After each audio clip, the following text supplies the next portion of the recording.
আসসালামু আলাইকুম।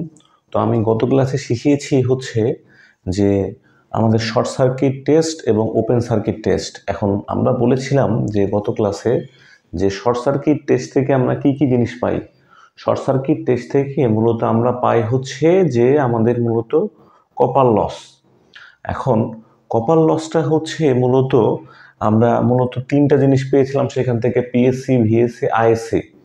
তো সেখান থেকে আমরা হচ্ছে মূল উদ্দেশ্যটা কি সেটা আমাকে জানতে হবে। সেটা হচ্ছে মূল উদ্দেশ্য হচ্ছে যে আমরা যেহেতু আমরা এখানে কপার লস বের করব।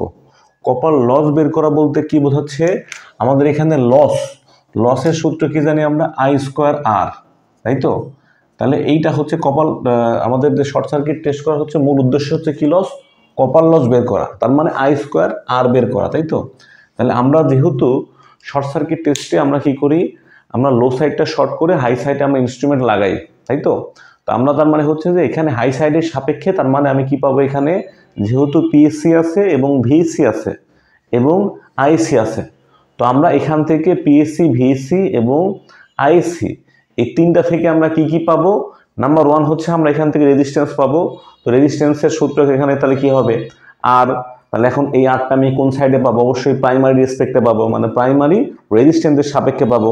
তাহলে আমি যদি প্রাইমারি রেজিস্ট্যান্সের সাপেক্ষে পাই, তার মানে হচ্ছে যে আমরা জানি পি সমান সমান আই স্কোয়ার আর, পি সমান সমান আই স্কোয়ার আর, তার মানে এখানে আর সমান সমান তাহলে কি হবে, পি ভাগ আই স্কোয়ার। তো এখান থেকে পি হচ্ছে কি, এখানে আমাদের যে মানটা দেওয়া আছে মানে পিএসসি, আর নিচে হচ্ছে আইএসসি স্কোয়ার। তাহলে এখান থেকে আমি রেজিস্ট্যান্স পাবো। তারপরে হচ্ছে আমাদের এখানে যেহেতু ভিএসসি আছে এবং আইএসসি আছে, তো আমরা জানি জেড সমান সমান কি জানি, ভোল্টেজ ভাগ কারেন্ট। তাহলে এখানে জেড 0 1, তাহলে যেহেতু প্রাইমারি রেসপেক্টে পাচ্ছি, তাহলে এই জন্য বলছি যে 0 1 প্রাইমারি রেসপেক্টে, জেড 0 1 সমান সমান ভিএসসি ভাগ আইএসসি। তাহলে আমি কি পেলাম, আমি হচ্ছে রেজিস্ট্যান্স R01 আর হচ্ছে কি পেয়েছি আমি, Z01। তাহলে এই দুটা থেকে আমরা কি পাবো, তাহলে আমরা হচ্ছে এই দুটা থেকে আমরা রিঅ্যাক্ট্যান্স পাবো। তো এটা আমরা দেখি। তো মূল বিষয় হচ্ছে আমাদের এখানে খেয়াল করি, যেহেতু লস মানে হচ্ছে আমাদের আই স্কোয়ার আর, তার মানে আমাদের আই স্কোয়ার আর বলতে এটা প্রাইমারি রেসপেক্টে আমাদের। তাহলে এখন আমাদের কপার লস তার মানে দুইভাবে চিন্তা করা যায়। নাম্বার ওয়ান হচ্ছে যে আমি সরাসরি কি করতে পারি, এই ট্রান্সফরমারে কি আছে, এখানে প্রাইমারি সাইড রেজিস্ট্যান্স আছে, সেকেন্ডারি সাইড রেজিস্ট্যান্স আছে। তো আমি যেহেতু লস বের করব, তার মানে প্রাইমারি সাপেক্ষে যে লস, মানে প্রাইমারিতে যে লস এবং সেকেন্ডারি যে লস আছে, দুইটা লস যোগ করলে আমরা কি পেয়ে যাব, কপার লস পেয়ে যাব। তো এইভাবে আমরা করতে পারি, এইভাবে আমরা এখানে করতে পারি। সেটা হচ্ছে আমাদের এখানে I0, এখানে আছে আমাদের আইপি, প্রাইমারি সাইডে যে লস আছে, তার মানে আই স্কোয়ার আর, তার মানে IP square RP, plus secondary সাইডে যে লস সেটা হচ্ছে কি, আইএস স্কোয়ার আরএস। আর আমরা বলতেছি যে দুইটা তো দুই সাইডে যোগ করছি। এখন যদি আমরা সমতুল্য সার্কিট বের করি, যেমন সমতুল্য সার্কিট বের করে আমরা আগের ক্লাসে আমরা শিখেছি, সেটা হচ্ছে যে আমরা সমতুল্য অর্থাৎ প্রাইমারি রেসপেক্টে অথবা সেকেন্ডারি রেসপেক্টে আমরা বের করতে পারি। তো সেই হিসেবে আমরা বলতে পারি যে প্রাইমারি রেসপেক্টে যেহেতু আমরা এখানে ডাটা বসায় পাবো আমরা, এই জন্য আইপি স্কোয়ার R01, এইটা যে মান আসবে, এই দুইটা আমরা কি করলে যোগ করলে আমাদের একই মানই আসবে। বিষয়টা বোঝা গেল? এখন যদি সেটা এমন হতো যে এটা সেকেন্ডারি রেসপেক্টে আমরা যদি R02 পেতাম, যদি আমরা কি করতাম, সেকেন্ডারি রেসপেক্টে যদি আমরা পেতাম, তাহলে তখন সেটা কি হতো, তখন সেটা হচ্ছে আইএস স্কোয়ার R02। তার মানে আমাদের এই মানটাতেও যেটা আসবে, এই মানটাতেও যদি আমাদের একটা মান আসে যে 100 ওয়াট আসে, এটা তো 100 ওয়াট আসবে, আবার এটা যোগ করলেও 100 ওয়াটই আসতে হবে। তো এই হচ্ছে আমাদের কনসেপ্ট। তো আমাদের মূল উদ্দেশ্য হচ্ছে কি বের করা, কপার লস বের করা সূত্রগুলো আমি লিখে রাখলাম এখানে, ঠিক আছে? এখন হচ্ছে আমরা মূলত এই উদ্দেশ্যর ক্ষেত্রে আমরা জানি যে শর্ট সার্কিট টেস্ট থেকে আমরা জানি যে এই যেহেতু আমরা গত ক্লাসে শিখেছি যে R01 বের করা যায় Z01 এবং এখানে হচ্ছে আমাদের X01। এখন আপনাদের প্রশ্ন হইতে পারে যে এরকম, যে এখানে আমরা এটা বের করলাম, এটা বের করলাম, এটা কেন বের করলাম?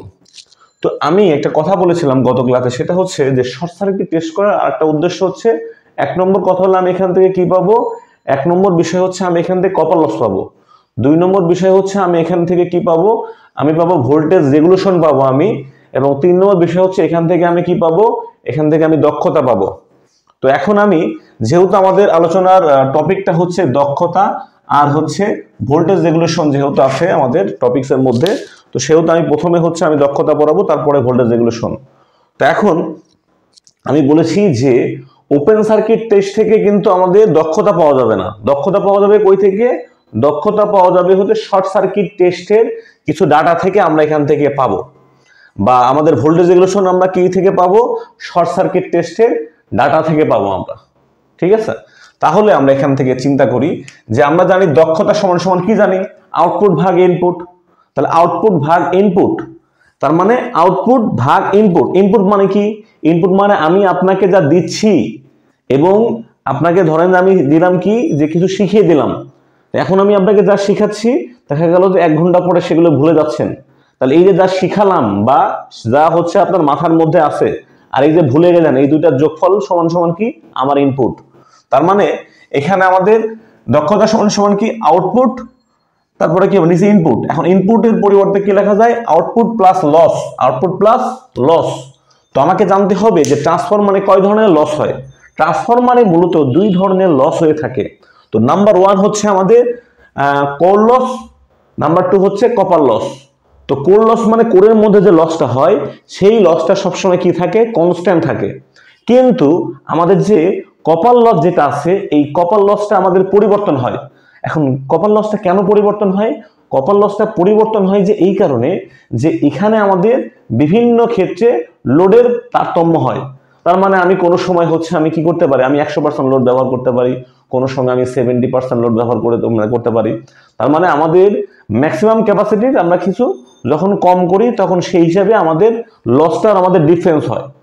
ঠিক আছে, কারণ আমি যখন মানে অল্প ইউজ করব তখন যে লস, এবং আমি যখন বেশি ইউজ করব মানে ফুল লোডে আমি ইউজ করব, দুইটা ক্ষেত্রে লসটা সেম হবে না। তো সেই ক্ষেত্রে আমরা এখান থেকে যেটা বলতে পারি সেটা হচ্ছে যে আমাদের আবার আউটপুটটা মূলত কি? আমি যেটা ব্যবহার করব। তাহলে ব্যবহার করা বলতে কি বোঝায়? লোড, মানে কতটুকু লোড আমি কনজিউম করব। তাহলে এখানেও আউটপুটের ক্ষেত্রে আমাদের একটা কিসের ব্যাপার স্যাপার আছে? লোডের ব্যাপার স্যাপার আছে। মানে আমি কতটুকু বা কত পার্সেন্ট লোড আমি ইউজ করতেছি। তার মানে এখানে 3টা জিনিস, 1 নম্বর হচ্ছে আউটপুট, 2 নম্বর হচ্ছে যে কোর লস, আর 3 নম্বর হচ্ছে কপার লস। এই 3টার মধ্যে পরিবর্তন হয় কয়টা? 2টা হচ্ছে লোডের উপর ডিপেন্ড করে পরিবর্তন হয়। 1 নম্বর হচ্ছে আউটপুট, 2 নম্বর হচ্ছে আমাদের কপার লস। তাহলে এখন আমি কি করতে পারি? এই যে আউটপুট আমাদের ট্রান্সফরমারের গায়ে যেটা লেখা থাকে, যেটা কেভিএ রেটিং যেটা লেখা থাকে, যেটা রেটেড লেখা থাকে, সেটাই হচ্ছে আমাদের কি? কেভিএতে থাকে। কি থাকে? কেভিএতে। এটাই হচ্ছে মূলত আমাদের আউটপুট কেভিএ। এখন আমাদের সবসময় আমাদের যে আউটপুট বা ইনপুট যেটা আছে এইটাকে সবসময় আমাদের দক্ষতার ক্ষেত্রে এইটাকে একটা এককে নিয়ে কাজ করতে হয়। সেই এককটা হচ্ছে কি? সেই এককটা হচ্ছে আমাদের ওয়াটে নিয়ে কাজ করতে হয়। তাহলে ওয়াটে নিয়ে কাজ করার জন্য আমি কি করব? তাহলে আমি এখানে যেহেতু কেভিএ তে দেওয়া থাকে, তাহলে আমি এটাকে ভিএ বানায় নেব। ভিএ এর সাথে ভি মানে এখানে আই আছে, এখানে ভি আছে আর আই আছে। তাহলে আমরা জানি হচ্ছে ওয়াটে নিতে হলে ওয়াটটা হচ্ছে অ্যাক্টিভ পাওয়ার। অ্যাক্টিভ পাওয়ারের ক্ষেত্রে কি হয়? VI cos theta. তাহলে যেহেতু এখানে ভিআই কস থিটা হয়, তাহলে আমি কি করব? আমি এখানে তার মানে কেভি এর সাথে আমি জাস্ট কি করব? একটা কস থিটা গুণ করে দেব। কস থিটা জিনিসটা কি? কস থিটা হচ্ছে আমাদের প্রশ্নে বলা থাকবে যে এই লোডটা 0.8 ল্যাগিং অথবা 0.8 লিডিং পাওয়ার ফ্যাক্টরে আমাদের দেওয়া থাকবে, সেই মানটা আমরা এখান থেকে বসাবো। তার মানে এখানে কেভিএটাকে আমি কি করছি? ভিএ তে কনভার্ট করেছি, সেটাকে 10 টু দি পাওয়ার 3 দিছি, মানে 1000 দিয়ে গুণ করলে সেটা ভিএ হয়। তারপরে আমি কি করলাম? টোটালটাকে আমি একটা ওয়াটে, এইটাকে টোটালি আমি একটা ওয়াটে রিপ্রেজেন্ট করলাম। তো এখন আমি বললাম যে আমি কতটুকু কনজিউম করব লোড, তার মানে এর সাথে আমাদের লোডের একটা গুণ হবে, মানে লোডটা আমি কতটুকু কনজিউম করতেছি। লোডটা হইতে পারে 100%, লোডটা হইতে পারে 75%, তো সেই মানটা বসায় দেবো। তাহলে যেহেতু বলছি যে আউটপুট আর নিচে হচ্ছে আউটপুট প্লাস লস, তার মানে আমি কি করেছি? এই জিনিসটাই আমি নিচে এখানে বসিয়ে দিয়েছি। আর এখানে আমাদের 2টা লস আছে, একটা হচ্ছে কপার লস, একটা আছে কোর লস। তো আমার হচ্ছে কোর লস থাকে কনস্ট্যান্ট, আর কপার লস মূলত ডিপেন্ড করে হচ্ছে লোডের উপর। তাহলে সেটা হচ্ছে লোডকে আমি বলতেছি এন, আমি বলতেছি কি? লোডটাকে বলতেছি হচ্ছে আমি এন, তাই তো? তাহলে এখানে আমাদের এনটা যদি 100% মানে সেটা 1 বসাবো, যদি 70% যদি হয় তাহলে সেটা কত 0.75 বসাবো। তাহলে এখানে আমাদের এই যে কপার লস যেটা আছে, কপার লস তাহলে কি, এটা ফুল লোডে কপার লস যদি আমাদের ইয়ে থাকে। এখন আমাদের এই জিনিসটা তখন লোডের উপর ডিপেন্ড করে কি হয়ে যাবে, লোড স্কোয়ার, কি স্কোয়ার, লোড স্কোয়ার গুণন full load copper loss, load square গুণন full load copper loss plus core loss. তাহলে কোর লস তো আমাদের সেমই থাকবে। তার মানে এখানে ভ্যারিয়েশন আসলো কি শুধুমাত্র কপার লসে আর হচ্ছে আমাদের আউটপুটে। তাহলে এখান থেকে আমরা এই সূত্র যখন আমরা অ্যাপ্লাই করব তখন আমাদের ইজিলি ভাবে আমাদের দক্ষতা আমাদের চলে আসবে। ঠিক আছে, তাহলে আমরা এই দক্ষতা বিষয়টা বের করা শিখলাম। এখন আমার সর্বশেষ টপিকটা সেটা আলোচনার বিষয় ছিল, সেটা হচ্ছে আমাদের ভোল্টেজ রেগুলেশন। এখন ভোল্টেজ রেগুলেশন জিনিসটা কি? ভোল্টেজ রেগুলেশনটা মূলত যে আমি কি করতেছি, যখন আমি এইটাকে যখন আমি লোড লাগাচ্ছি না, আমি যখন লোড লাগাচ্ছি না আর আমি একবার লোড লাগাচ্ছি, তাহলে আমার লোড যখন আমি লাগাচ্ছি না সেই ক্ষেত্রে নো লোড যে ভোল্টেজটা হবে সেই ভোল্টেজটা মানে সাধারণতই কি হবে, বেশি হয়। তো এখন এই নো লোড থেকে আমাদের ফুল লোড যে আছে, যে এখানে যে আমাদের ভোল্টেজ আছে সেই ভোল্টেজ যদি আমরা বিয়োগ করি তাহলে মূলত আলটিমেটলি আমরা কি পাবো, আলটিমেটলি আমরা হচ্ছে তখন আমাদের একটা ভোল্টেজ ড্রপ পাবো। এখন সেই ড্রপ হতে পারে প্রাইমারিতে অথবা সেই ড্রপ হতে পারে সেকেন্ডারিতে। তাহলে এখন আমরা যে এই যে ড্রপটা যে পাবো তার মানে সেই ড্রপটা হতে পারে প্রাইমারিতে অথবা সেকেন্ডারিতে। তার মানে এইটার পরিবর্তে আমি ভোল্টেজ ড্রপ বলতে পারি। এবং আমি যদি বলি প্রাইমারি ভোল্টেজ তাহলে অবশ্যই আমাদের ফুল লোড ভোল্টেজটা হবে কোন সাইডের, সেটা ভিপি আমরা ইউজ করব। আমি যদি বলি সেকেন্ডারি সাইডের ভোল্টেজ ড্রপ তাহলে ভাগ এখানে ফুল লোডের যে সূত্র আছে সেই সূত্র অনুযায়ী কি বসাবো, এখানে ভিএস বসাবো। আলটিমেটলি আমাদের ভোল্টেজ রেগুলেশন বলতে কি বোঝায়, আমাদের নো লোড ভোল্টেজ ও ফুল লোড ভোল্টেজের পার্থক্যকেই মূলত হচ্ছে ভোল্টেজ রেগুলেশন বলা হয়। এখন এটা যদি পার্সেন্টেজে যখন প্রকাশ করব তখন সেটা কি, তখন সেটা ফুল লোড ভোল্টেজের সাপেক্ষে যে এই যে পার্থক্য আছে, এই যে রেশিও, এই রেশিওটাকে শতকরা প্রকাশ করাটাকেই কি বলা হয়, ভোল্টেজ রেগুলেশন বলা হয়। তো এখন আমাদের এই ভোল্টেজ রেগুলেশন মানে আমরা জানি ভোল্টেজ ড্রপ, ভোল্টেজ ড্রপ বলতে আমরা বুঝি ভি সমান সমান আই আর, আই আর। আর যদি আমি বলি যে এখানে এটা যেহেতু আমাদের কি, আমাদের যেহেতু এটা এসি, তাহলে এই জন্য আমরা ব্যবহার করি হচ্ছে আই জেড। তো এখন এই জেড এর যে উপাংশ আছে এই জিনিসটাকে অ্যাপ্রক্সিমেট মেথডে, কি মেথডে, অ্যাপ্রক্সিমেট মেথডে আমরা সেটা কি কি লিখতে পারি, সেটাকে আমরা লিখতে পারি জেড এর পরিবর্তে আমরা লিখতে পারি হচ্ছে r01 cos থিটা অথবা x01 sin থিটা। এটা আমরা জেড এর পরিবর্তে লিখতে পারি আমরা। ঠিক আছে, তো এই জন্য আমরা কি লিখলাম, আমরা এখানে লিখলাম হচ্ছে r01 cos theta plus x01 sin theta.